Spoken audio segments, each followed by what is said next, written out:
Nós estamos lendo do Srimad Bhagavatam, com tradução e comentários, por sua divina graça, A.C. Bhaktivedanta Swami Prabhupada. Canto 1, capítulo 16, verso 1. Suta Goswami disse: Ó Brahmanas eruditos, Maharaj Parikshit começou então a governar o mundo como um grande devoto do Senhor, sob as instruções dos melhores entre os Brahmanas 2 vezes nascidos. Ele governou com aquelas grandes qualidades que foram preditas por competentes astrólogos na ocasião de seu nascimento. Significado: por ocasião do nascimento de Maharaj Parikshit, os competentes Brahmanas astrólogos predisseram algumas de suas qualidades. Maharaj Parikshit desenvolveu todas essas qualidades, sendo grande devoto do Senhor. A verdadeira qualificação de alguém é tornar-se devoto do Senhor, e gradualmente todas as boas qualidades dignas de serem possuídas desenvolvem-se nele. Maharaj Parikshit era um Mahabhagavata, ou devoto de primeira classe, que era não somente bem versado na ciência da devoção, como também capaz de converter outras pessoas em devotos, através de suas instruções transcendentais. Portanto, Maharaj Parikshit era devoto de primeira ordem, e assim ele costumava consultar grandes sábios e brahmanas eruditos, que podiam aconselhá-lo, através dos Shastras, sobre a maneira de conduzir a administração do Estado. Esses grandes reis eram mais responsáveis que os eleitos líderes executivos modernos, porque eles agradavam às grandes autoridades ao seguir suas instruções, deixadas nas literaturas védicas. Não havia necessidade que tolos inexperientes baixassem diariamente um novo projeto de lei, e, de acordo com as conveniências, o alterasse repetidamente para servir a algum propósito. As regras e regulações já estavam estabelecidas por grandes sábios, como Manu, Yagnavalkya, Parashara e outros sábios liberados. E os decretos eram todos apropriados, a todas as eras, em todos os lugares. Portanto, as regras e regulações eram padronizadas e sem falhas ou defeitos. Reis como Maharaj Parikshit tinham sua junta de conselheiros, e todos os membros daquela junta eram ou grandes sábios ou brahmanas de primeira ordem. Eles não aceitavam nenhum salário, nem dele tinham qualquer necessidade. O Estado obtinha o melhor conselho, sem nenhuma despesa. Eles próprios eram Samadharshi, iguais com todos, tanto homens quanto animais. Eles não tinham o hábito de aconselhar o rei a proteger o homem e de instruí-lo a matar os pobres animais. Esses membros conselheiros não eram tolos ou representantes para organizar um paraíso de tolos. Eram todos almas autorrealizadas e sabiam perfeitamente bem que todos os seres vivos do Estado seriam felizes, tanto nesta vida quanto na próxima.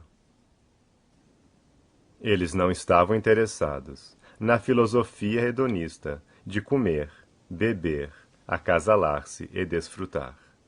Eram filósofos na verdadeira acepção da palavra, e sabiam bem qual é a missão da vida humana.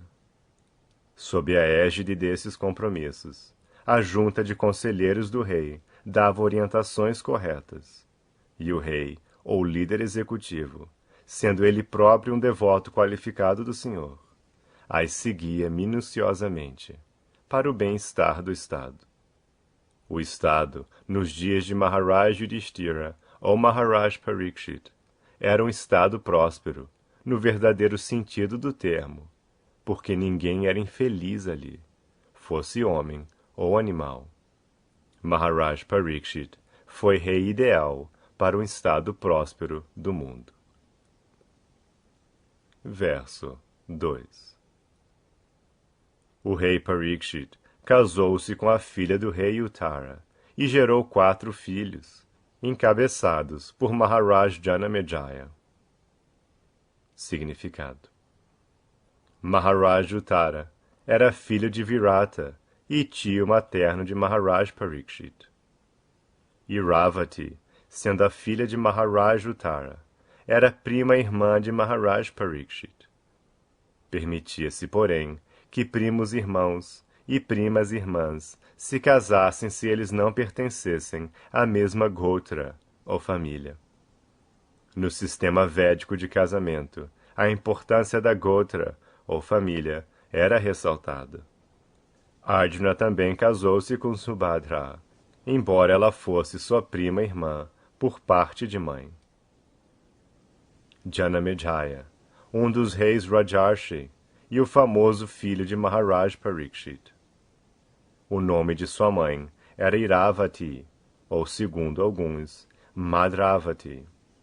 Maharaj Janamejaya gerou 2 filhos, chamados Gyatanika e Shankukarna. Celebrou diversos sacrifícios no local de peregrinação de Kurukshetra, e teve 3 irmãos mais novos, chamados Shrutasena, Ugrasena e Bhimasena II. Invadiu Takshala, Ajanta, e decidiu vingar-se da maldição injusta sobre seu grande pai, Maharaj Parikshit. Executou um grande sacrifício chamado Sarpa Yagya para matar a raça de serpentes, inclusive a Takshaka, que havia mordido fatalmente seu pai. A pedido de muitos sábios e semideuses influentes, ele teve que mudar sua decisão de matar a raça de serpentes.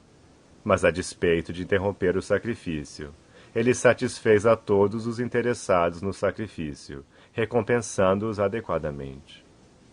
Mahamuni Vyasadeva também esteve presente na cerimônia e narrou pessoalmente a história da grande guerra de Kurukshetra diante do rei. Mais tarde, por ordem de Vyasadeva, seu discípulo Vaishampayana narrou diante do rei o tema do Mahabharata. Ele ficou muito impressionado com a morte prematura de seu grande pai e estava muito ansioso por vê-lo novamente. Por isso expressou seu desejo diante do grande sábio Vyasadeva. Vyasadeva satisfez então seu desejo. Seu pai apresentou-se diante dele, e ele adorou tanto a seu pai quanto a Vyasadeva, com grande pompa e respeito. Estando plenamente satisfeito, ele deu, com muita magnanimidade, caridade aos brahmanas presentes no sacrifício. Verso 3. Após escolher Kripacharya como mestre espiritual que orientaria, Maharaj Parikshit realizou 3 sacrifícios de cavalo às margens do Ganges.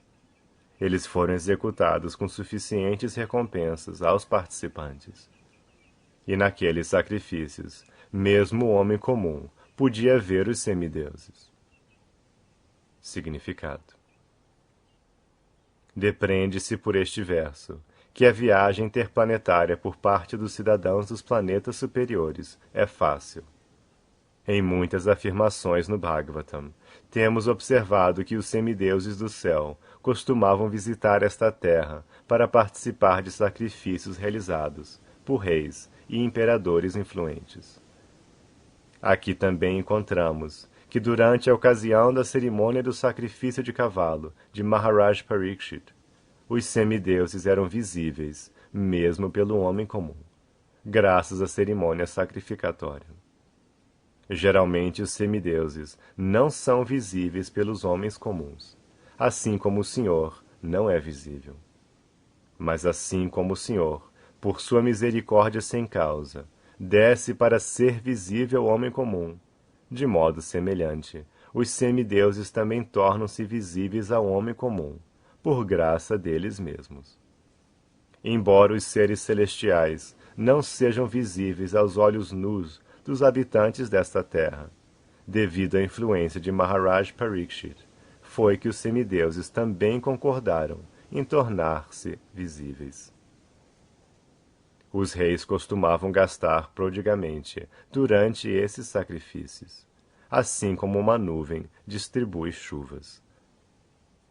Uma nuvem nada mais é que outra forma de água, ou em outras palavras, as águas da terra transformam-se em nuvens. Analogamente, a caridade feita pelos reis em tais sacrifícios era apenas outra forma dos impostos coletados junto aos cidadãos. Mas, assim como as chuvas caem muito prodigamente e parecem ser mais do que o necessário, a caridade feita por tais reis também parece ser mais do que os cidadãos necessitam. Os cidadãos satisfeitos jamais organizariam agitação contra o rei, e assim não havia necessidade de mudar o estado monárquico. Mesmo um rei como Maharaj Parikshit necessitava de um mestre espiritual que o orientasse. Sem tal orientação, ninguém pode progredir na vida espiritual. O mestre espiritual tem de ser genuíno, e aquele que deseja ter auto-realização deve aproximar-se de um mestre espiritual fidedigno e abrigar-se nele para alcançar o verdadeiro sucesso. Verso 4. Certa vez, quando Maharaj Parikshit estava a caminho de conquistar o mundo, ele viu o senhor de Kali Yuga, que era inferior a um Shudra, disfarçado de rei e ferindo as pernas de um touro e uma vaca. O rei capturou-o de imediato para aplicar-lhe punição suficiente. Significado: o propósito da saída de um rei para conquistar o mundo não é o de auto-engrandecimento. Maharaj Parikshit saiu para conquistar o mundo após sua ascensão ao trono, mas isso não foi com o propósito de agressão a outros estados. Ele era o imperador do mundo, e todos os pequenos estados já estavam sob seu regime. Seu propósito ao sair era ver como andavam as coisas em termos de um estado divino. O rei, sendo representante do Senhor, tem de executar devidamente a vontade do Senhor. Não se trata de auto-engrandecimento. Assim, logo que Maharaj Parikshit viu que um homem de classe inferior, disfarçado como rei, estava ferindo as pernas de uma vaca e de um touro, ele imediatamente prendeu-o e puniu-o. O rei não pode tolerar insultos ao mais importante dos animais, a vaca, nem pode tolerar desrespeito ao mais importante dos homens, o Brahmana. Civilização humana significa avanço a serviço da cultura bramânica, e para mantê-la, a proteção às vacas é essencial. Há um milagre no leite, pois ele contém todas as vitaminas necessárias à manutenção de condições psicológicas humanas para realizações superiores. A cultura bramânica pode avançar somente quando o homem é educado a desenvolver a qualidade da bondade. E para isso há uma necessidade primordial de alimentos preparados com leite, frutas e cereais. Maharaj Parikshit ficou atônito de ver que um Shudra negro, vestido como se fosse governante, estava maltratando uma vaca, o animal mais importante na sociedade humana. A era de Kali significa má administração e desavença, e a causa fundamental de toda a má administração e desavença é que homens indignos, com espírito de homens da classe inferior, que não têm nenhuma ambição superior na vida, tomam a direção da administração do Estado. Tais homens no posto de rei, com certeza, ferem primeiramente a vaca e a cultura bramânica, arrastando desse modo toda a sociedade para o inferno. Maharaj Parikshit, treinado como era, descobriu esta causa fundamental de toda a desavença no mundo. Assim ele quis detê-la desde o seu início. Verso 5. Shaunaka Rishi indagou: por que Maharaj Parikshit apenas o puniu, uma vez que ele era o mais baixo dos Shudras, tendo se vestido como se fosse rei e ferido uma vaca em sua perna? Por favor, descreve todos esses incidentes, se eles têm relação com os tópicos sobre o Sr. Krishna. Significado.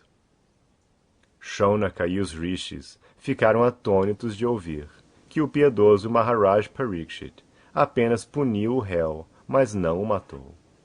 Isso sugere que um rei piedoso como Maharaj Parikshit devia ter matado imediatamente um ofensor que queria enganar o público vestindo-se como rei e, ao mesmo tempo, ousando insultar o mais puro dos animais, uma vaca.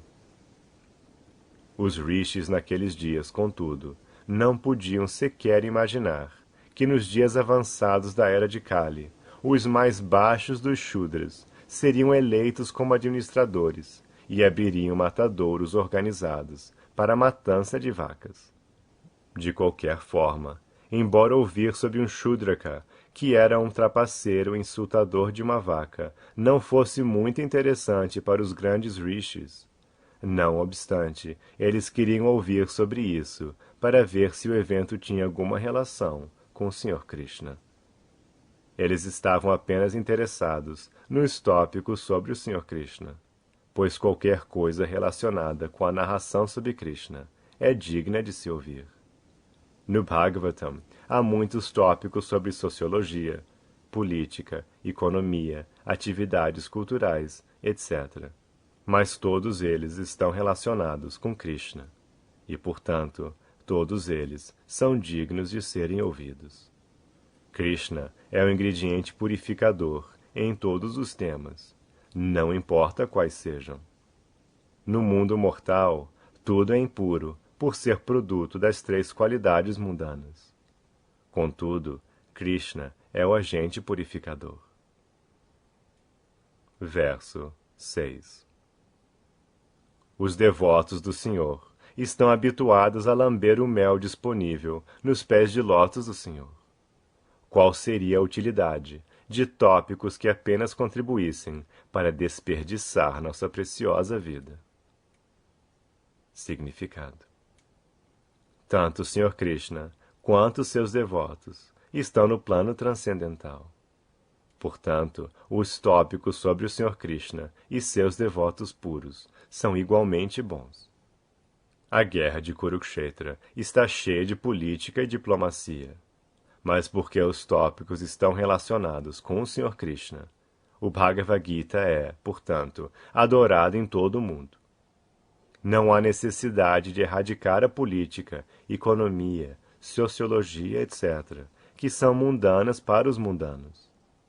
Para um devoto puro, que está realmente relacionado com o Senhor, essas coisas mundanas são transcendentais, se ajustadas ao Senhor ou seus devotos puros. Já ouvimos e falamos sobre as atividades dos Pandavas, e agora estamos lidando com os tópicos sobre Maharaj Parikshit. Mas porque todos esses tópicos estão relacionados com o Sr. Sri Krishna, todos eles são transcendentais, e os devotos puros têm grande interesse em ouvi-los. Já discutimos este assunto em relação às orações de Bhishma Deva. Nossa duração de vida não é muito longa, e não há certeza de quando receberemos ordem de deixar tudo para partir rumo ao próximo estágio. Desse modo, é nosso dever zelar para que nenhum momento de nossa vida seja desperdiçado com tópicos que não estão relacionados com o Sr. Krishna. Qualquer tópico, por mais agradável que seja, não é digno de ser ouvido, se está desprovido de sua relação com Krishna. O planeta espiritual, Goloka Vrindavana, a morada eterna do Sr. Krishna, tem o formato do verticilo de uma flor de lótus. Mesmo quando o Senhor desce a qualquer um dos planetas mundanos, ele o faz manifestando sua própria morada, como ela é. Assim, seus pés permanecem sempre sobre o mesmo grande verticilo da flor de lótus. Além disso, seus pés são tão belos como a flor de lótus. Por isso se diz que o Sr. Krishna tem pés de lótus. Um ser vivo é eterno por constituição. Ele está, por assim dizer, no redemoinho de nascimentos e mortes, devido a seu contato com a energia material. Livre de tal energia material, uma entidade viva libera-se e é elegível a voltar ao lar, voltar ao Supremo. Aqueles que querem viver para sempre, sem mudar seus corpos materiais, não devem desperdiçar o tempo precioso com outros tópicos além daqueles que se relacionam com o Sr. Krishna e seus devotos. Verso 7. Ó Suta Goswami, há entre os homens aqueles que desejam libertar-se da morte e obter a vida eterna. Eles escapam do processo de matança ao chamar o controlador da morte, Yamaraj. Significado: a entidade viva, à medida que se desenvolve do estado de vida animal inferior até o estado de ser humano superior e gradualmente até uma inteligência superior, torna-se ansiosa por livrar-se das garras da morte. Os cientistas modernos tentam evitar a morte através do avanço do conhecimento fisioquímico. Mas, pobres deles, o controlador da morte, Yamaraj, é tão cruel que não poupa nem mesmo a vida do próprio cientista. O cientista, que apresenta a teoria de deter a morte pelo avanço do conhecimento científico, torna-se ele próprio uma vítima da morte, quando é chamado por Yamaraj. O que dizer, então, de deter a morte, se ninguém pode prorrogar o curto período de vida, nem mesmo por uma fração de segundo? A única esperança de suspender o cruel processo de matança de Yamaraj é chamá-lo para ouvir e cantar o santo nome do Senhor. Yamaraj é um grande devoto do Senhor e gosta de ser convidado para kirtanas e sacrifícios pelos devotos puros, que estão constantemente ocupados no serviço devocional ao Senhor. Desse modo, os grandes sábios, encabeçados por Shaunaka e outros, convidaram Yamaraj a presenciar o sacrifício executado em Naimisharanya. Isso foi bom para aqueles que não queriam morrer. Verso 8. Enquanto Yamaraj, que causa a morte de todos, estiver presente aqui, ninguém se encontrará com a morte. Os grandes sábios convidaram o controlador da morte, Yamaraj, que é o representante do Senhor. Os seres vivos que estão sob seu jugo devem tirar proveito disso, ouvindo o néctar da imortalidade, sob a forma desta narração dos passatempos transcendentais do Senhor. Significado: nenhum ser humano gosta de encontrar a morte, mas ninguém sabe como escapar da morte.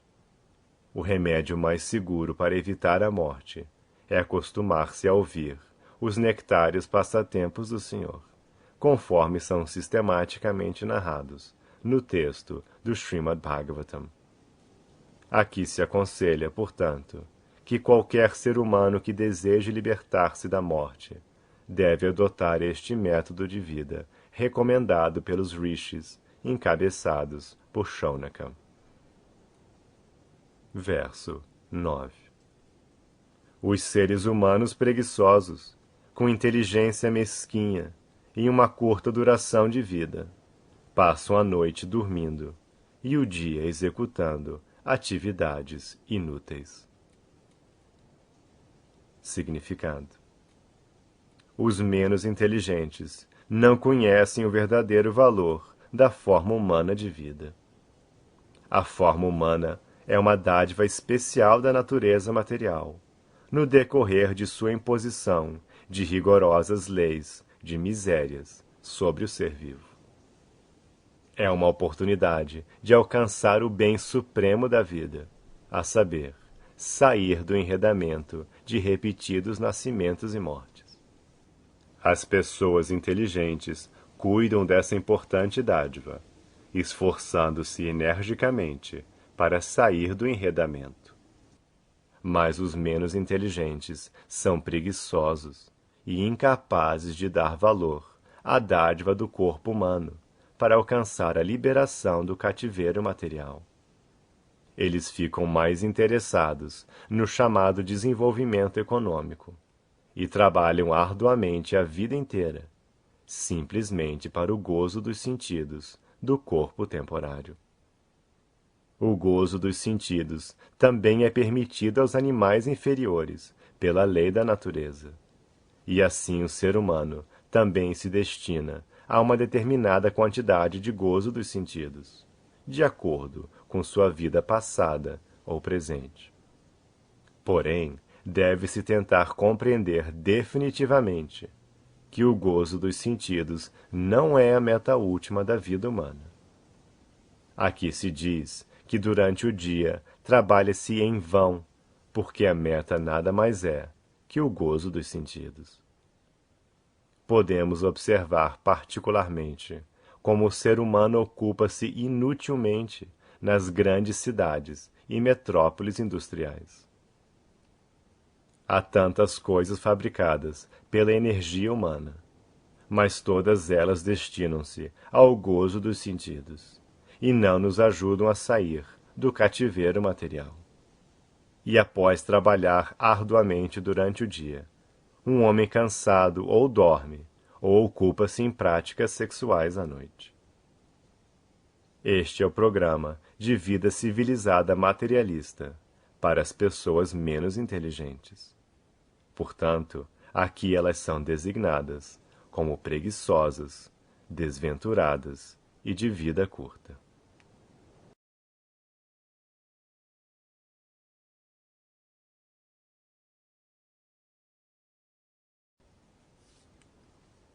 Nós estamos lendo do Srimad Bhagavatam, com tradução e comentários, por sua divina graça, A.C. Bhaktivedanta Swami Prabhupada. Canto 1, capítulo 16, verso 10. Suta Goswami disse: enquanto Maharaj Parikshit residia na capital do Império Kuru, os sintomas da Era de Kali começaram a infiltrar-se dentro da jurisdição de seu estado. Quando ele soube disso, não considerou o assunto muito agradável. Isso deu-lhe, contudo, uma oportunidade de lutar. Ele apanhou seu arco e flechas e preparou-se para atividades militares. Significado: a administração estadual de Maharaj Parikshit era tão perfeita que ele podia ficar sentado pacificamente em sua capital. Mas ele recebeu a notícia de que os sintomas da Era de Kali já haviam se infiltrado dentro da jurisdição de seu estado, e ele não gostou dessa notícia. Quais são os sintomas da Era de Kali? Eles são 1. Ligação ilícita com mulheres. 2. Indulgência com comer carne. 3. Intoxicação. E 4. Complacência em jogos. Era de Kali significa, literalmente, era das desavenças. E os 4 sintomas acima mencionados na sociedade humana são as causas fundamentais de todas as espécies de desavenças. Maharaj Parikshit ouviu falar que algumas pessoas do estado já tinham adotado esses sintomas, e ele quis tomar medidas imediatas contra essas causas de inquietação.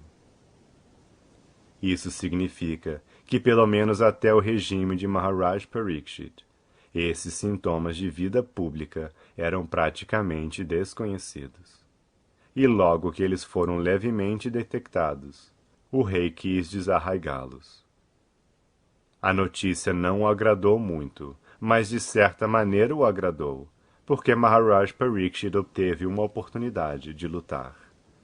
Não havia necessidade de lutar com os pequenos estados, porque todos estavam pacificamente sob sua subordinação. Mas os canalhas de Kali Yuga deram a seu espírito de luta uma oportunidade de exibir-se. Um kshatriya perfeito fica sempre jubiloso quando obtém uma oportunidade de lutar, assim como um esportista fica ansioso quando surge uma oportunidade de uma competição esportiva.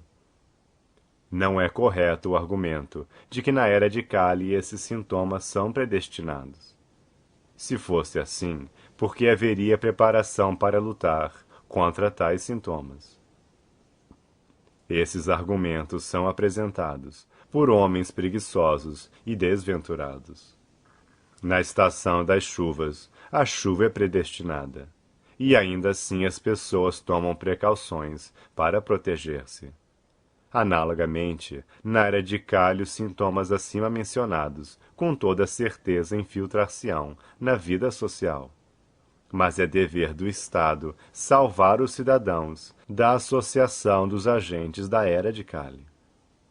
Maharaj Parikshit queria punir os canalhas que se acompliciavam com os sintomas de Kali, e assim salvar os cidadãos inocentes que guardavam hábitos puros devido ao cultivo da religião. É dever do rei dar essa proteção, e Maharaj Parikshit estava perfeitamente certo quando se preparou para lutar. Verso 11. Maharaj Parikshit sentou-se em uma quadriga puxada por cavalos negros. Sua bandeira estava marcada com o emblema de um leão. Estando assim decorado e cercado por quadrigários, cavalaria, elefantes e soldados de infantaria, ele deixou a capital para efetuar conquistas em todas as direções. Significado: Maharaj Parikshit distingue-se de seu avô Arjuna, pois cavalos negros puxavam sua quadriga, ao invés de brancos.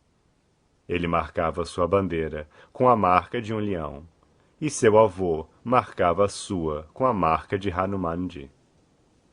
Um cortejo real, como o de Maharaj Parikshit, cercado por quadrigas bem decoradas, cavalaria, elefantes, infantaria e banda, é não somente agradável aos olhos, mas também sinal de uma civilização que é estética mesmo na frente de batalha. Verso 12. Então Maharaj Parikshit conquistou todas as partes do planeta Terra. Bhadrashva, Ketumala, Bharata, o Kuru setentrional, Kimpurusha, etc. E exigiu tributos de seus respectivos governantes. Significado: Bhadrashva é uma extensão de terra perto de Meru Parvata, que vai de Gandhamadana Parvata até o oceano de água salgada. Há uma descrição deste Varsha no Mahabharata, Bhishma Parva 7:14-18, que foi narrada por Sanjaya a Dhritarashtra. Maharaj Yudhishthira também conquistou esse Varsha, e assim a província fora incluída na jurisdição de seu império. Maharaj Parikshit fora anteriormente declarado imperador de todas as terras governadas por seu avô, mas ainda assim teve que estabelecer sua supremacia enquanto esteve fora de sua capital, para exigir tributos desses estados. Ketumala. Este planeta Terra é dividido em 7 dwipas, por 7 oceanos, e a dwipa central, chamada Jambudvipa, é dividida em 9 varshas, ou partes, por 8 extensas montanhas. Bharata Varsha é um dos 9 varshas acima mencionados, e Ketumala também é descrito como um dos varshas acima. É dito que em Ketumala Varsha as mulheres são as mais belas. Esse Varsha também foi conquistado por Arjuna. Uma descrição dessa parte do mundo encontra-se no Mahabharata, Sabha 28:6. É dito que essa parte do mundo está situada no lado ocidental do Meru Parvata, e os habitantes dessa província costumavam viver até 10.000 anos. Bhishma Parva 6:31. Os seres humanos que vivem nesta parte do globo são de cor dourada, e as mulheres assemelham-se aos anjos do céu. Os habitantes são livres de todos os tipos de doenças e aflições. Bharata Varsha. Esta parte do mundo também é um dos 9 varshas de Jambudvipa. Uma descrição de Bharata-varsha é dada no Mahabharata, Bhishma Parva, capítulos 9 e 10. No centro de Jambudvipa está Ilavrita-varsha, e ao sul de Ilavrita-varsha está Hari-varsha. A descrição desses varshas é dada no Mahabharata, Shabda Parva 28, 7-8, da seguinte maneira: Nagaramscha vanamscheva narischa vimalodakaham purushandeva kalpamscha narischa priyadarshanaham adrishta purvam subhaghan sadadarsha dhananjayaham sadanani cha subhranim narischa psarasam nibaham. Menciona-se aqui que as mulheres em ambos esses varshas são belas, e algumas delas são iguais às apsaras, ou mulheres celestiais. Uttarakuru. De acordo com a geografia védica, a porção mais setentrional de Jambudvipa é chamada de Uttarakuru Varsha. Ela está cercada pelo oceano de água salgada, em 3 lados, e é dividida pela montanha Shringavan, a partir do Hiranyamaya Varsha. Kimpurusha Varsha. Afirma-se que está situado ao norte da grande montanha dos Himalaias, que tem 80.000 milhas de extensão e altura e que cobre uma largura de 16.000 milhas. Essas partes do mundo também foram conquistadas por Arjuna. Shabda 28, 1-2. Os Kimpurushas são descendentes de uma filha de Daksha. Quando Maharaj Yudhishthira executou um yagna de sacrifício de cavalo, os habitantes desses países também estiveram presentes para participar do festival, e eles pagaram tributos ao imperador. Essa parte do mundo é chamada de Kimpurusha Varsha, ou, às vezes, as províncias Himalaias, Himavati. É dito que Shukadev Goswami nasceu nessas províncias Himalaias, e que ele veio a Bharata-varsha após cruzar os países himalaios. Em outras palavras, Maharaj Parikshit conquistou todo o mundo. Ele conquistou todos os continentes contíguos, a todos os mares, e oceanos em todas as direções, a saber, as partes oriental, ocidental, setentrional e meridional do mundo. Versos 13 a 15. Onde quer que o rei visitasse, ele ouvia continuamente as glórias de seus grandes antepassados, que eram todos devotos do Senhor, e também ouvia sobre os gloriosos atos do Senhor Krishna. Ele também ouvia como ele mesmo fora protegido pelo Senhor contra o poderoso calor da arma de Ashwatthama. As pessoas também mencionavam a grande afeição entre os descendentes de Vrishni e Pritha, devido à grande devoção da última pelo Sr. Keshava. O rei, estando muito satisfeito com os cantadores dessas glórias, abriu seus olhos com grande satisfação. Magnânimo como era, ele teve prazer em presenteá-los com colares e roupas preciosíssimos. Significado: os reis e grandes personalidades do Estado são presenteados com mensagens de boas-vindas. Este é um sistema que vem de tempos imemoriais, e Maharaj Parikshit, uma vez que era um dos famosos imperadores do mundo, também foi presenteado com mensagens de boas-vindas em todas as partes do mundo quando visitou aqueles lugares. O tema dessas mensagens de boas-vindas era Krishna. Krishna significa Krishna e seus devotos eternos, assim como o rei significa o rei e seus associados confidenciais. Krishna e seus devotos imaculados não podem ser separados, e, portanto, glorificar o devoto significa glorificar o Senhor, e vice-versa. Maharaj Parikshit não teria sentido prazer em ouvir as glórias de seus antepassados como Maharaj Yudhishthira e Arjuna, se elas não estivessem ligadas aos atos do Sr. Krishna. O Senhor desce especificamente para libertar seus devotos, Paritranaya Sadhunam. Os devotos são glorificados pela presença do Senhor, porque eles não podem viver um momento sequer sem a presença do Senhor e suas diferentes energias. O Senhor está presente para o devoto através de seus atos e de suas glórias. E, portanto, Maharaj Parikshit sentia a presença do Senhor quando este era glorificado por seus atos, especialmente quando ele foi salvo pelo Senhor no ventre de sua mãe.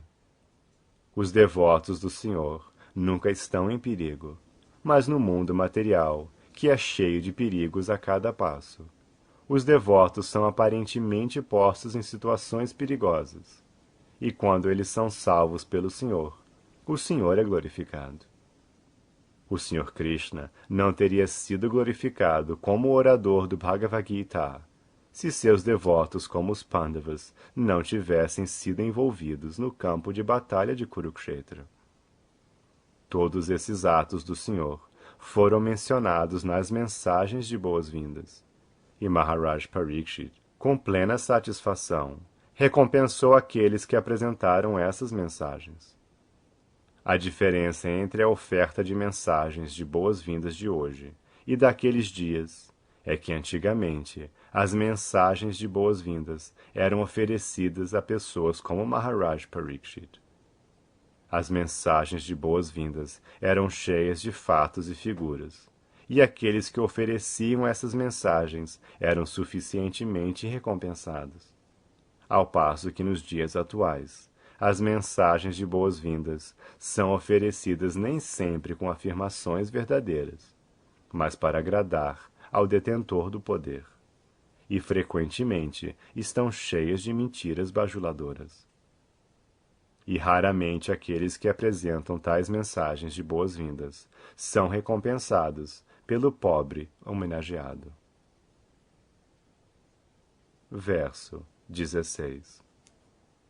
Maharaj Parikshit ouviu que, por sua misericórdia sem causa, o Senhor Krishna, Vishnu, que é obedecido universalmente, prestou todos os tipos de serviço aos maleáveis filhos de Pandu, aceitando postos que iam desde quadrigário até presidente, mensageiro, amigo, vigia noturno, etc., de acordo com a vontade dos Pandavas, obedecendo-lhes como se fosse um servo e oferecendo reverências como uma pessoa de idade mais jovem.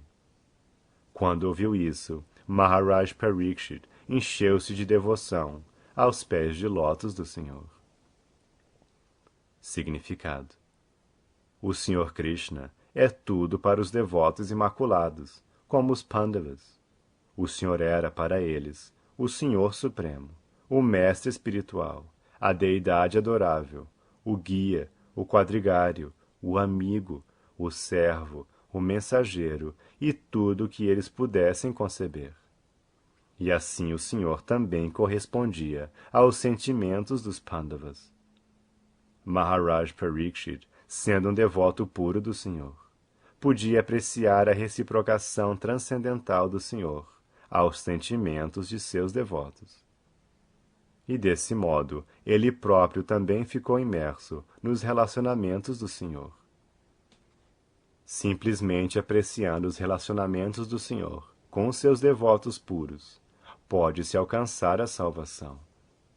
Os relacionamentos do Senhor com seus devotos parecem ser relações humanas comuns, mas aquele que os conhece de verdade torna-se imediatamente elegível a voltar ao lar, voltar ao Supremo. Os Pandavas eram tão maleáveis à vontade do Senhor que podiam sacrificar qualquer quantidade de energia para o serviço ao Senhor. E com essa determinação imaculada, eles podiam conseguir a misericórdia do Senhor em qualquer aspecto que desejassem.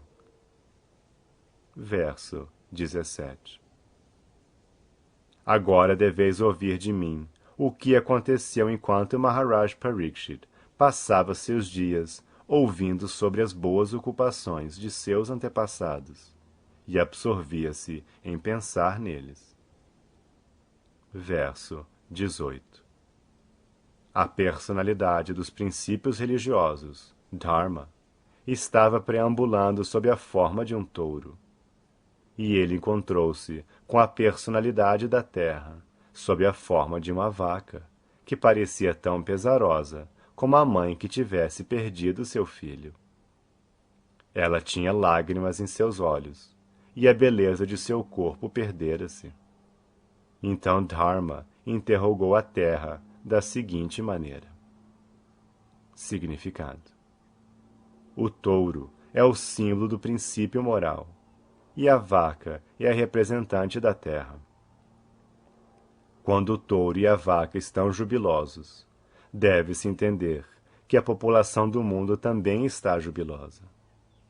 A razão é que o touro ajuda na produção de cereais na lavoura, e a vaca dá leite, o alimento milagroso de valores nutritivos completos. A sociedade humana, portanto, mantém esses dois importantes animais muito cuidadosamente, para que eles possam vagar por toda a parte com alegria. Mas atualmente, nesta era de Kali, tanto o touro quanto a vaca estão sendo abatidos e comidos como alimento por uma classe de homens que não conhecem a cultura bramânica. O touro e a vaca podem ser protegidos para o bem de toda a sociedade humana, simplesmente pela difusão da cultura bramânica, como a perfeição máxima de todos os assuntos culturais. Através do avanço dessa cultura, a moral da sociedade mantém-se devidamente, e assim a paz e a prosperidade também são atingidas sem esforços dispersivos. Quando a cultura bramânica se deteriora, a vaca e o touro são maltratados, e as ações resultantes sobressaem através dos seguintes sintomas. Verso 19. Dharma, sob a forma de um touro, perguntou: Madame, acaso não estás forte e vigorosa? Por que estás coberta com a sombra do pesar? Parece, por teu rosto, que te tornaste negra. Estás sofrendo de alguma doença interna? Ou estás pensando em algum parente ausente, em um lugar distante? Significado: a população do mundo nesta era de Kali está sempre cheia de ansiedades. Todos estão adoentados com algum tipo de padecimento. Nos próprios rostos das pessoas desta era, podemos encontrar o reflexo de suas mentes. Todos sentem a ausência de parentes que estão fora de casa. O sintoma particular da era de Kali é que nenhuma família tem a bênção de viver junto. Para ganhar a vida, o pai vive em um lugar distante do filho, ou a esposa vive separada do esposo, e assim por diante.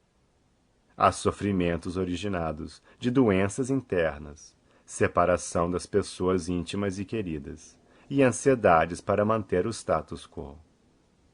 Esses são apenas alguns dos fatores importantes que fazem a população desta era sempre infeliz. Verso 20. Perdi minhas 3 pernas, e agora permaneço sobre uma só. Estás te lamentando por meu estado de existência? Ou estás em grande ansiedade, porque de agora em diante os ilegais comedores de carne irão explorar-te? Ou te sentes magoada, porque os semideuses agora estão privados de seu quinhão das oferendas sacrificatórias, porque atualmente nenhum sacrifício está sendo executado? Ou estás pesarosa pelos seres vivos, por causa de seus sofrimentos, devidos à fome e à seca? Significado: com o progresso da era de Kali, aos poucos diminuirão particularmente 4 coisas, a saber, a duração da vida, a misericórdia, o poder de lembrança e os princípios religiosos ou morais. Uma vez que Dharma, ou os princípios da religião, seriam perdidos na proporção de 3:4. O touro simbólico permanecia sobre uma só perna. Quando 3/4 da população de todo o mundo tornam-se irreligiosos, a situação converte-se no inferno para os animais. Na era de Kali, as civilizações ateístas criarão muitas pretensas sociedades religiosas, nas quais a personalidade de Deus será direta ou indiretamente desafiada. E assim as sociedades de homens infiéis farão o mundo inabitável para a seção mais sadia da população. Há gradações de seres vivos em termos de fé proporcional na suprema personalidade de Deus. Os homens fiéis de primeira classe são os Vaishnavas e os Brahmanas, depois os Kshatriyas, então os Vaishyas, a seguir os Shudras, então os Mlechas, os Yavanas e, finalmente, os Chandalas. A degradação do instinto humano começa a partir dos Mlechas. E o estado de vida Chandala é a última palavra na degradação humana. Todos os termos acima mencionados nas literaturas védicas não se referem em absoluto a nenhuma comunidade ou nascimento particulares. Trata-se de diferentes qualificações dos seres humanos em geral. Não se trata de uma questão de direito de nascimento ou de comunidade. Uma pessoa pode adquirir as respectivas qualificações através de seus próprios esforços. E, desse modo, o filho de um Vaishnava pode tornar-se um Mlecha, ou o filho de um Chandala pode tornar-se mais que um Brahmana. Tudo de acordo com suas associações e relações íntimas com o Senhor Supremo. Os carnívoros geralmente são denominados Mlechas. Mas nem todos os carnívoros são Mlechas. Aqueles que aceitam a carne em termos dos preceitos escriturais não são Mlechas, mas aqueles que aceitam a carne sem restrições são denominados Mlechas. Os bifes são proibidos nas escrituras, e os touros e as vacas recebem proteção especial dos seguidores dos Vedas. Mas nesta era de Kali, as pessoas explorarão o corpo do touro e da vaca como quiserem, e desse modo atrairão sobre si sofrimentos de vários tipos. As pessoas desta era não executarão nenhum sacrifício. A população Mlecha pouco se importará com as execuções de sacrifícios, embora a execução de sacrifício seja essencial para as pessoas que estão materialmente ocupadas no gozo dos sentidos. No Bhagavad Gita, a execução de sacrifício é fortemente recomendada. Bhagavad Gita 3:14-16. Os seres vivos são criados pelo Criador Brahma, e simplesmente para manter a criatura trilhando progressivamente o caminho de volta ao Supremo, Brahma criou também o sistema de execução de sacrifício. O sistema é que os seres vivos alimentam-se da produção de cereais e vegetais, e por comerem tais alimentos, eles obtêm poder vital corpóreo, sob a forma de sangue e sêmen. E através do sangue e do sêmen, um ser vivo é capaz de criar outros seres vivos. Mas a produção de cereais, gramíneas, etc., torna-se possível com a chuva. E para que esta chuva caia, o meio adequado é a execução de sacrifícios recomendados. Esses sacrifícios são orientados pelos ritos dos Vedas, a saber, Sama, Yajur, Rig e Atharva. No Manusmriti, recomenda-se que através de oferecimentos de sacrifício no altar do fogo, o Deus do Sol fica satisfeito. Quando o Deus do Sol está satisfeito, ele recolhe adequadamente a água do mar, e assim nuvens suficientes reúnem-se no horizonte e a chuva cai. Após suficiente queda de chuva, há suficiente produção de cereais para os homens e todos os animais. E assim o ser vivo adquire energia para executar atividades progressivas. Os Mlechas, contudo, fazem planos para instalar matadouros, a fim de matar touros e vacas, além de outros animais, pensando que prosperarão ao aumentarem o número de fábricas e se alimentarem de comida animal, sem se importarem com a execução de sacrifícios e a produção de cereais. Mas eles devem saber que, mesmo para obter os animais, eles têm que produzir pasto e vegetais, pois de outro modo os animais não podem viver. E para produzir pasto para os animais, eles precisam de chuvas suficientes. Portanto, eles têm que depender, em última análise, da misericórdia dos semideuses, como o deus do sol, Indra e Chandra. E tais semideuses devem ser comprazidos pelas execuções e sacrifícios. Este mundo material é uma espécie de presídio, como temos afirmado diversas vezes. Os semideuses são os servos do Senhor, que zelam pela manutenção apropriada do presídio. Esses semideuses querem fazer com que os seres vivos rebeldes, que desejam sobreviver incredulamente, voltem-se gradualmente para o poder supremo do Senhor. Por isso recomenda-se o sistema de oferecimento de sacrifício nas Escrituras. Os homens materialistas querem trabalhar arduamente e desfrutar dos resultados fruitivos para o gozo dos sentidos. Desse modo, eles estão cometendo muitos tipos de pecado a cada passo da vida. No entanto, aqueles que estão conscientemente ocupados no serviço devocional ao Senhor são transcendentais a todas as variedades de pecado e virtude.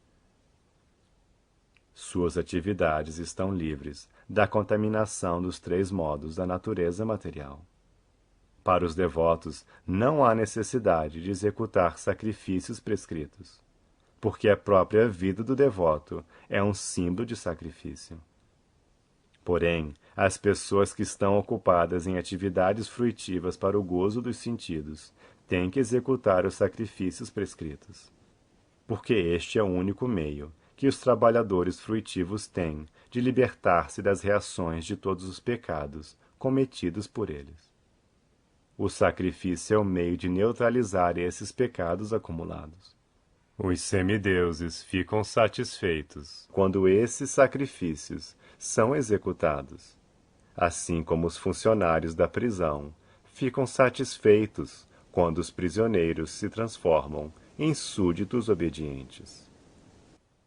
O Sr. Chaitanya, contudo, recomenda somente um yajna, ou sacrifício, chamado Sankirtana Yajna, o canto de Hare Krishna, do qual todos podem participar. Desse modo, tanto os devotos quanto os trabalhadores fruitivos podem obter igual benefício das realizações de Sankirtana Yajna.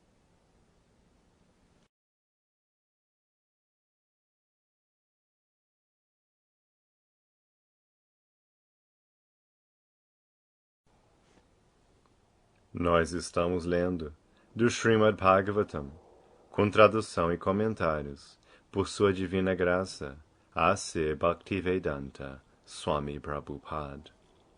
Canto 1, capítulo 16, verso 21. Está sentindo compunção pelas mulheres infelizes e as crianças que são deixadas ao desamparo por pessoas inescrupulosas?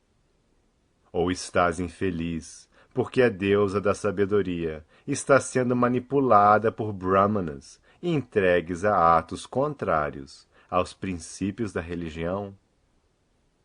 Ou estás pesarosa ao ver que os brahmanas têm se refugiado em famílias administrativas que não respeitam a cultura bramânica? Significado: na era de Kali, as mulheres e as crianças, juntamente com os brahmanas e as vacas, serão grosseiramente negligenciados e deixados ao desamparo. Nesta era, a relação ilícita com mulheres deixará desprotegidas muitas mulheres e crianças. Circunstancialmente, as mulheres tentarão tornar-se independentes da proteção dos homens, e o casamento será realizado por uma questão de acordo formal entre homem e mulher. Na maioria dos casos, os filhos não receberão atendimento apropriado. Os brahmanas são, tradicionalmente, homens inteligentes, e assim eles serão capazes de elevar a educação moderna ao grau máximo. Mas quanto aos princípios morais e religiosos, eles serão os mais decaídos. Educação e mau caráter casam-se mal, mas essas coisas correrão paralelamente. Os líderes administrativos, como uma classe, condenarão as doutrinas da sabedoria védica e darão preferência a conduzir um estado secular. E os ditos brahmanas serão comprados por esses administradores inescrupulosos. Mesmo um filósofo e escritor de muitos livros, sob princípios religiosos, também poderá aceitar um posto elevado num governo que nega todos os códigos morais dos Shastras. Os brahmanas são especificamente proibidos de aceitar um serviço desse tipo. Mas nesta era, eles não apenas aceitarão serviço, como também o farão mesmo que ele seja da mais baixa qualidade. Esses são alguns dos sintomas da era de Kali, os quais são nocivos para o bem-estar geral da sociedade humana. Verso 22. Os pretensos administradores agora estão confundidos pela influência desta era de Kali, e desse modo puseram em desordem todos os afazeres do Estado. Acaso agora te lamentas por essa desordem? Atualmente, o populacho em geral não segue as regras e regulações no comer, dormir, beber, acasalar-se, etc. E eles estão propensos a executar essas atividades em toda e qualquer parte. Acaso estás infeliz por causa disso? Significado: há algumas necessidades da vida semelhantes às dos animais inferiores, e elas são comer, dormir, temer e acasalar-se. Essas demandas corporais pertencem tanto aos seres humanos quanto aos animais. O ser humano, porém, não tem que satisfazer esses desejos como os animais, mas como o ser humano. Um cão pode copular com uma cadela diante dos olhos do público, sem hesitação. Mas se um ser humano o faz, o ato será considerado uma afronta ao público, e a pessoa será processada criminalmente. Portanto, para o ser humano há algumas regras e regulações, mesmo para satisfazer as necessidades comuns. A sociedade humana evita essas regras e regulações quando está confundida pela influência da era de Kali. Nesta era, as pessoas estão se entregando a essas necessidades da vida, sem seguir as regras e regulações. E essa deterioração das regras morais e sociais é certamente lamentável, por causa dos efeitos nocivos desse comportamento bestial. Nesta era, os pais e tutores não são felizes com o comportamento de seus tutelados. Eles devem saber que tantas crianças inocentes são vítimas da má companhia oferecida pela influência desta era de Kali. Sabemos, através do Srimad Bhagavatam, que a Jamila, um filho inocente de um Brahmana, caminhava por uma estrada e viu um casal de Shudras abraçando-se sexualmente. Isso atraiu o rapaz, e mais tarde o rapaz tornou-se vítima de todas as devassidões. De um Brahmana puro, ele caiu à posição de um devasso desgraçado. E tudo isso devido à má companhia. Havia apenas uma vítima como a Jamila naqueles dias.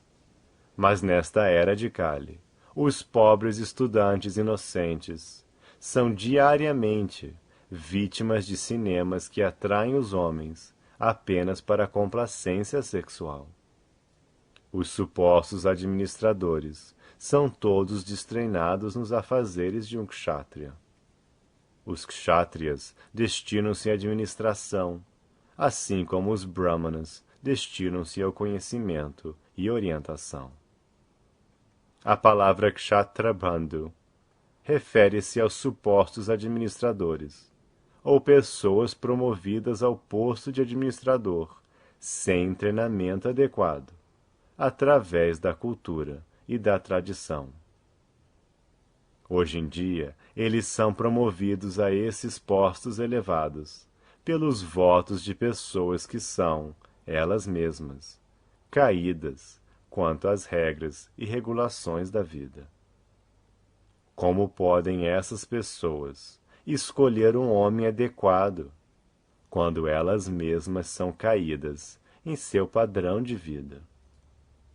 Portanto, pela influência da era de Kali, em toda parte, política, social ou religiosamente, tudo está às avessas. E, portanto, para o homem são, isso é inteiramente deplorável. Verso 23. Ó Mãe Terra, a suprema personalidade de Deus, Hari, encarnou como o Senhor Sri Krishna, justamente para aliviar-te de teu pesado fardo. Todas as suas atividades aqui são transcendentais, e elas pavimentam o caminho da liberação. Agora estás privada da presença dele. Provavelmente estás pensando naquelas atividades neste momento e sentindo-te pesarosa na ausência delas. Significado: as atividades do Senhor incluem a liberação, mas elas são mais saborosas que o prazer derivado do nirvana, ou liberação. Segundo Srila Jiva Goswami e Vishwanatha Chakravarti Thakur, a palavra usada aqui é nirvana vilambitani, aquilo que minimiza o valor da liberação. Para alcançar nirvana, liberação, é preciso submeter-se a um severo tipo de tapasya, austeridade. Mas o Senhor é tão misericordioso que encarna para diminuir o fardo da terra. Simplesmente por lembrar essas atividades, podemos menosprezar o prazer obtido do nirvana e alcançar a morada transcendental do Senhor, para associar-nos com Ele, eternamente ocupados em seu bem-aventurado serviço amoroso. Verso 24. Ó Mãe, tu és o reservatório de todas as riquezas. Por favor, informa-me sobre a causa fundamental de tuas tribulações, pelas quais tens sido reduzida a tal estado de fraqueza. Creio que a poderosa influência do tempo, que conquista até mesmo o mais poderoso, deve ter tomado à força toda a tua boa fortuna, que era adorada mesmo pelos semideuses. Significado: pela graça do Senhor, todos e cada um dos planetas é criado com equipamentos completos. Assim, a Terra não somente está completamente equipada, com todas as riquezas para a manutenção de seus habitantes, mas também, quando o Senhor desce à Terra, toda a Terra torna-se tão enriquecida, com todos os tipos de opulências, que mesmo os cidadãos do céu a adoram com toda a afeição. Mas, pela vontade do Senhor, toda a terra pode ser transformada de imediato. Ele pode fazer e desfazer uma coisa a seu bel prazer. Portanto, ninguém deve considerar-se autossuficiente ou independente do Senhor. Verso 25. A deidade terrestre, sob a forma de uma vaca, respondeu assim à personalidade dos princípios religiosos, sob a forma de um touro. Ó Dharma, ficarás sabendo de tudo sobre o que me perguntaste. Tentarei responder a todas essas perguntas. Outrora, tu também te sustentavas nas tuas 4 pernas e aumentavas a felicidade em todo o universo, pela misericórdia do Senhor. Significado: os princípios da religião são estabelecidos pelo próprio Senhor, e o executor dessas leis é Dharmaraja, ou Yamaraja. Esses princípios atuam plenamente na era de Satya Yuga. Na Treta Yuga, eles são reduzidos a uma fração de 3/4. Na Dwapara Yuga, eles são reduzidos à metade. E na Kali Yuga, são reduzidos a 1/4, diminuindo gradualmente até o ponto zero, quando então ocorre a devastação. A felicidade no mundo depende proporcionalmente da manutenção dos princípios religiosos, individual ou coletivamente. A melhor parte do valor é manter os princípios apesar de todas as contrariedades. Assim, podemos ser felizes durante nosso período de vida e, por fim, regressar ao Supremo. Versos 26 a 30. No Senhor habitam 1. A veracidade, 2. A limpeza, 3. A intolerância com a infelicidade alheia, 4. O poder de controlar a ira, 5. A autossatisfação, 6. A retidão, 7. A estabilidade mental, 8. O controle dos órgãos dos sentidos, 9. A responsabilidade, 10. A igualdade, 11. A tolerância, 12. A equanimidade, 13. A lealdade, 14. O conhecimento, 15. A ausência de gozo dos sentidos, 16. A liderança, 17. O cavalheirismo, 18. A influência, 19. O poder de tornar tudo possível, 20.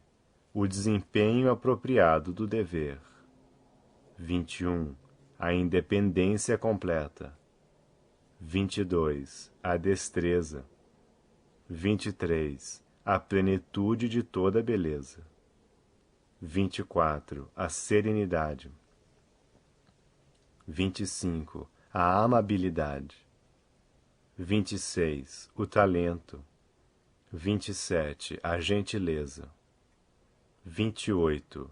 A magnanimidade, 29. A determinação, 30. A perfeição em todo o conhecimento, 31.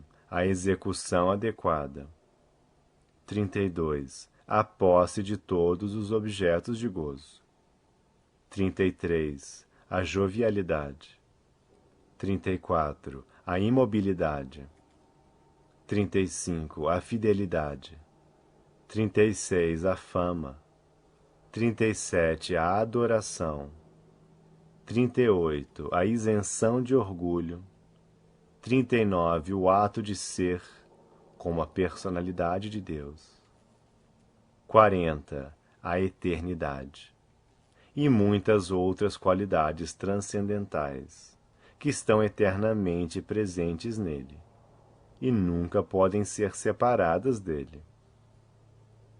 Esta personalidade de Deus, o reservatório de toda bondade e beleza, o Senhor Sri Krishna, acaba de encerrar seus passatempos transcendentais sobre a face da Terra.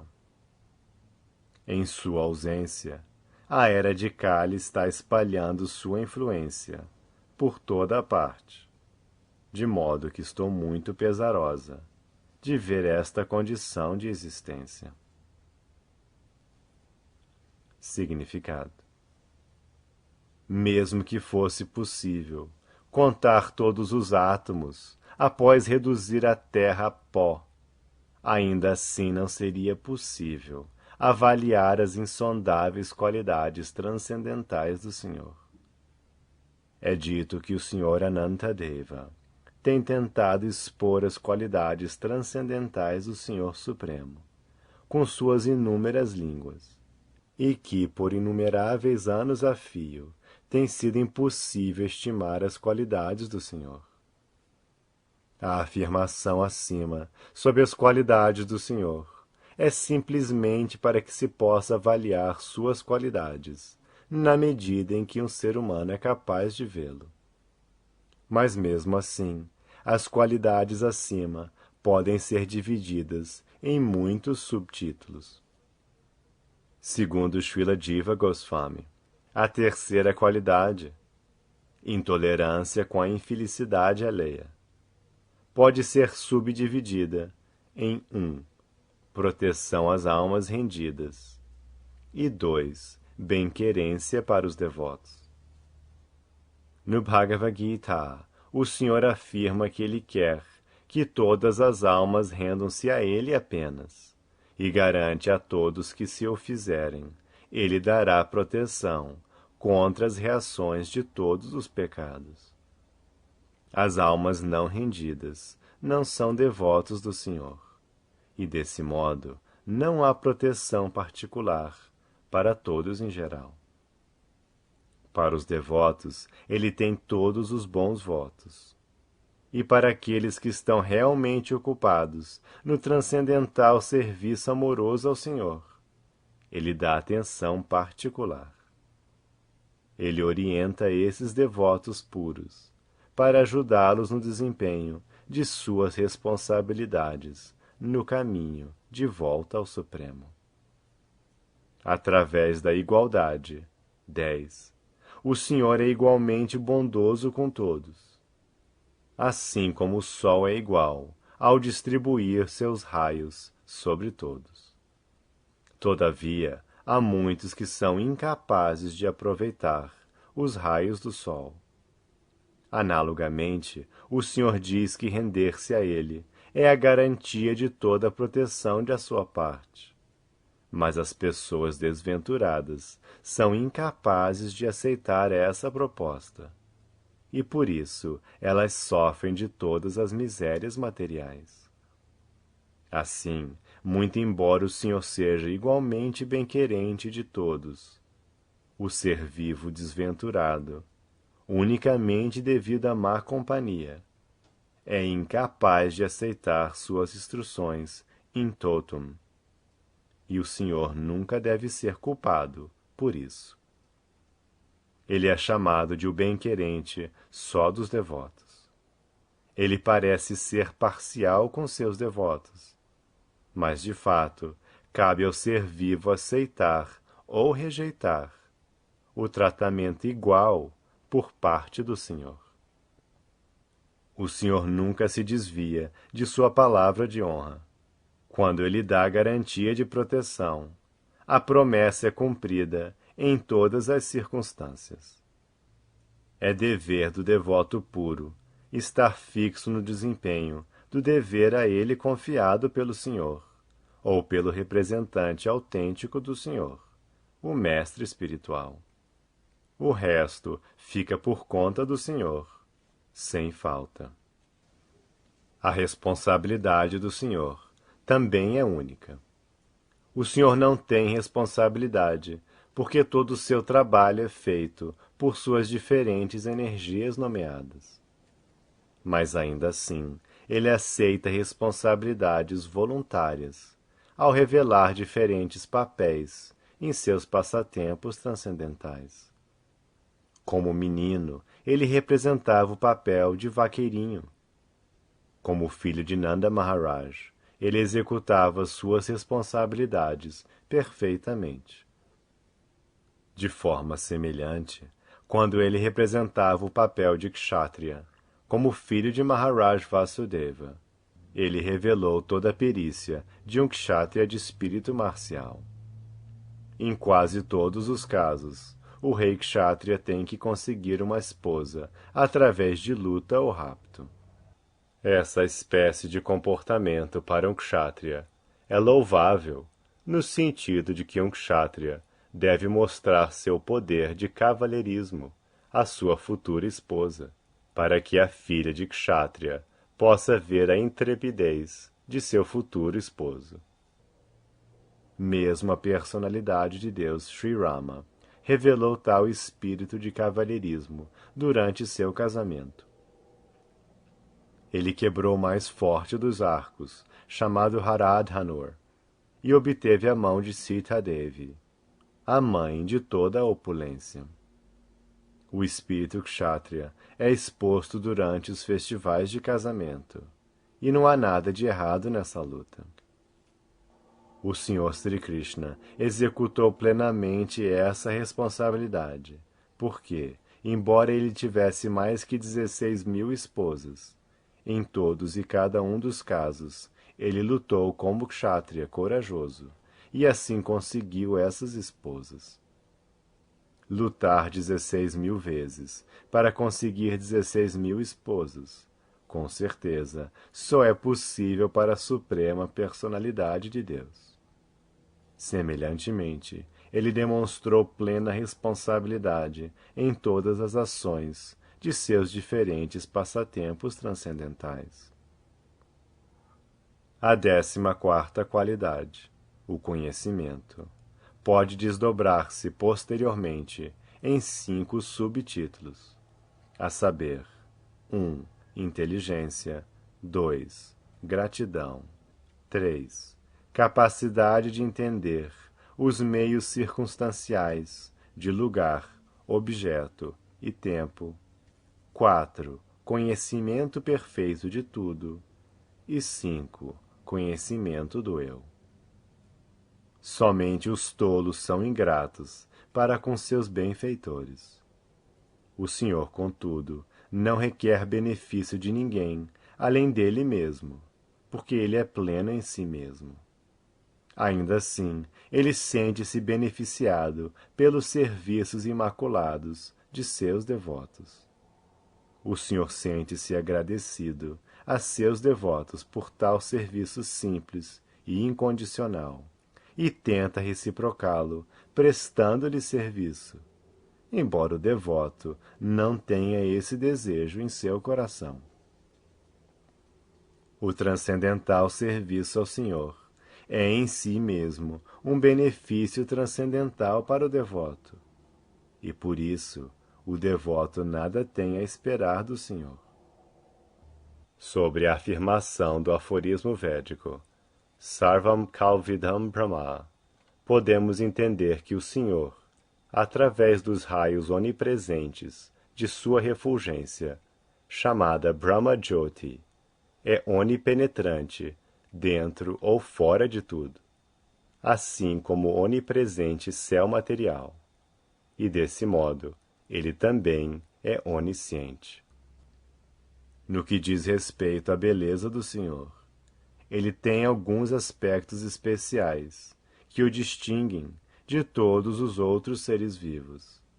E, acima disso, ele tem alguns belos aspectos especialmente atrativos, pelos quais ele atrai mesmo a mente de Radharani, a suprema beleza criada pelo Senhor. Ele é conhecido, portanto, como Madhana Mohana, ou aquele que atrai até mesmo a mente de Cupido. Srila Jiva Goswami Prabhu analisa minuciosamente outras qualidades transcendentais do Senhor, e afirma que o Senhor Sri Krishna é a absoluta suprema personalidade de Deus, Parabrahman. Ele é onipotente através de suas inconcebíveis energias.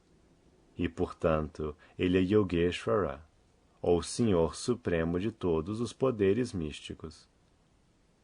Sendo o Yogeshvara, sua forma eterna é espiritual, uma combinação de eternidade, bem-aventurança e conhecimento. A classe dos não-devotos não pode entender a natureza dinâmica de seu conhecimento, porque eles se contentam com atingir sua forma eterna de conhecimento. Todas as grandes almas aspiram a serem iguais a ele em conhecimento. Isso significa que todo outro conhecimento é sempre insuficiente, flexível e mensurável, ao passo que o conhecimento do Senhor é sempre fixo e insuperável. Srila Sutta Goswami afirma no Bhagavatam que, embora ele fosse observado todos os dias pelos cidadãos de Dwaraka, eles estavam sempre cada vez mais ansiosos por vê-lo repetidamente. Os seres vivos podem apreciar as qualidades do Senhor como a meta última, mas eles não podem alcançar o status quo de tal igualdade. Este mundo material é um produto do Mahatattva, o qual é um estado da condição onírica do Senhor, em seu sono místico Yoga Nidra, no oceano causal. E todavia toda a criação parece ser uma apresentação real de sua criação. Isso significa que as condições oníricas do Senhor também são manifestações reais. Portanto, ele pode trazer tudo sob seu controle transcendental. E assim sempre e onde quer que o Senhor apareça, ele o faz em sua plenitude. Sendo o Senhor tudo aquilo que acima se descreve, ele mantém os afazeres da criação, e por fazê-lo, ele salva inclusive seus inimigos, que são mortos por ele. Ele é atrativo mesmo para a suprema alma liberada. E assim ele é adorável mesmo para Brahma e Shiva, os maiores de todos os semideuses. Mesmo em sua encarnação de Purusha Avatara, ele é o senhor da energia criativa. A energia material criativa funciona sob sua direção, como se afirma no Bhagavad Gita 9.10. Ele é a chave de controle da energia material. E para controlar a energia material nos inumeráveis universos, ele é a causa fundamental das inúmeras encarnações em todos os universos. Há mais de 500.000 encarnações de Manu em apenas um universo, além de outras encarnações em diferentes universos. No mundo espiritual, contudo, além do Mahatattva, não se trata de encarnações, mas sim de expansões plenárias do Senhor, em diferentes Vaikunthas. Os planetas no céu espiritual são pelo menos 3 vezes mais numerosos que aqueles dentro dos inúmeros universos no Mahatattva. E todas as formas Narayana do Senhor são apenas expansões de seu aspecto Vasudeva. E assim, ele é Vasudeva, Narayana e Krishna simultaneamente. Ele é Sri Krishna Govinda Hare Murare, He Nata Narayana Vasudeva, todos em um só. Suas qualidades, portanto, não podem ser enumeradas por ninguém, por maior que ele seja.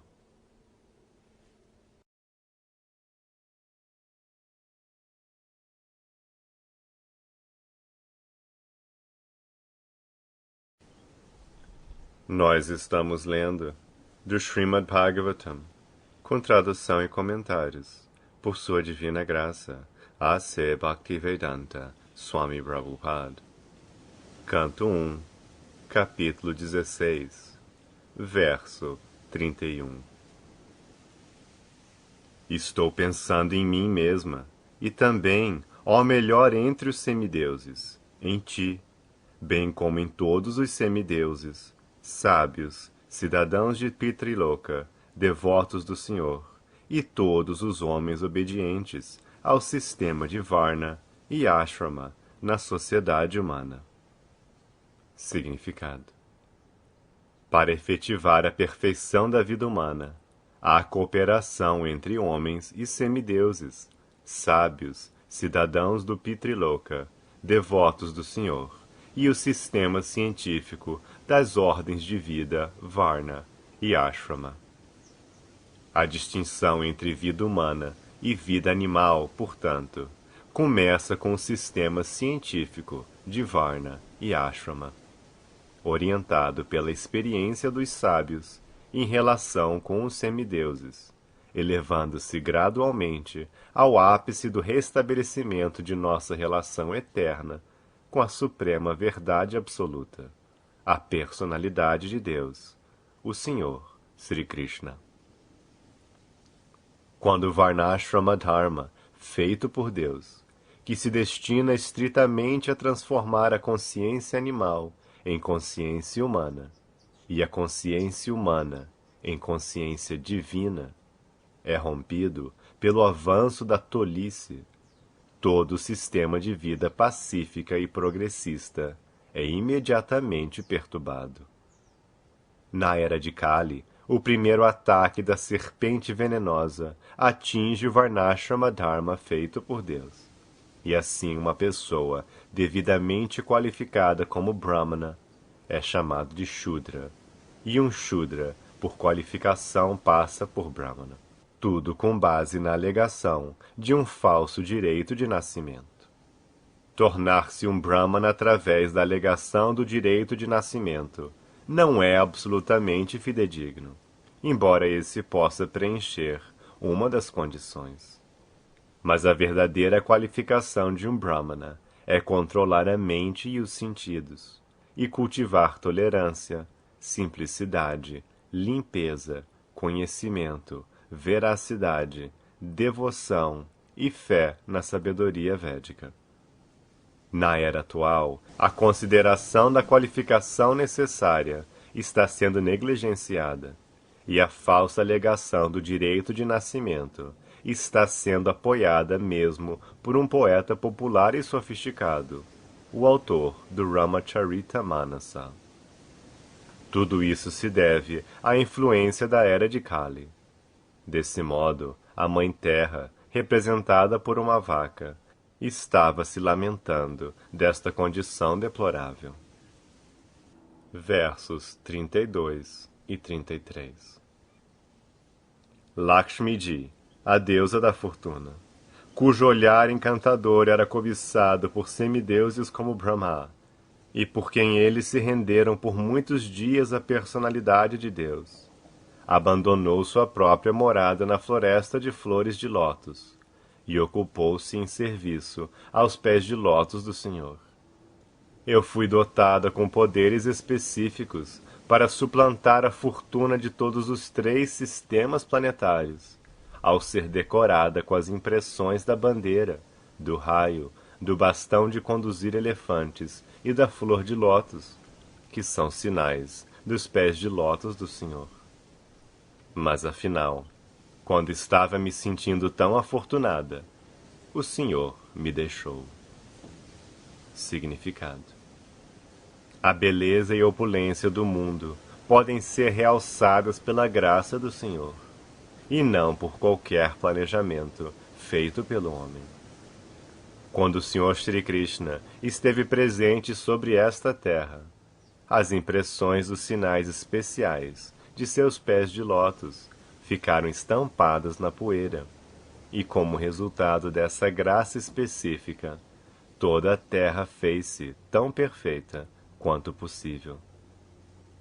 Em outras palavras, os rios, os mares, as florestas, as colinas e as minas, que são os agentes supridores das necessidades dos homens e animais, estavam desempenhando plenamente seus respectivos deveres. Portanto, as riquezas do mundo superavam todas as riquezas de todos os outros planetas nos 3 sistemas planetários do universo.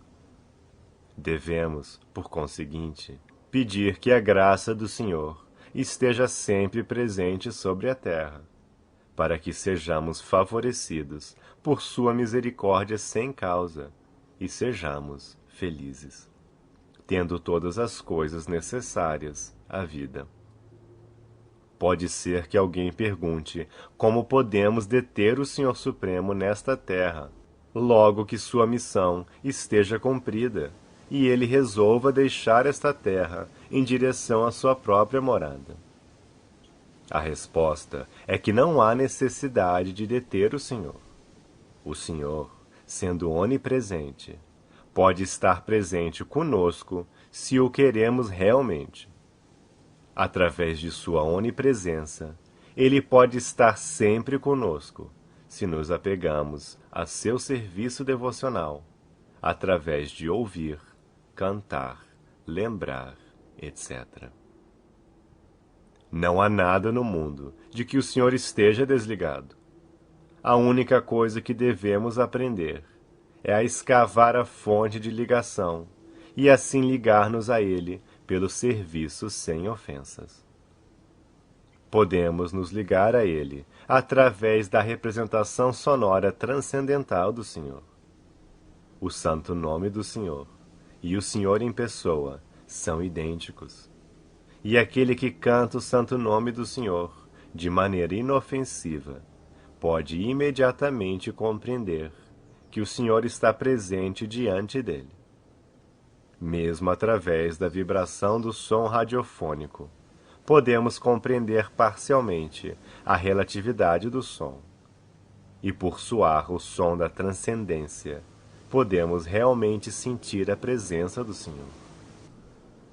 Nesta era em que tudo está poluído pela contaminação de Kali, instrui-nos as Escrituras e prega-nos o Sr. Sri Chaitanya Mahaprabhu, que através do canto do santo nome do Senhor, podemos livrar-nos imediatamente da contaminação e gradualmente elevar-nos ao status da transcendência e voltar ao Supremo.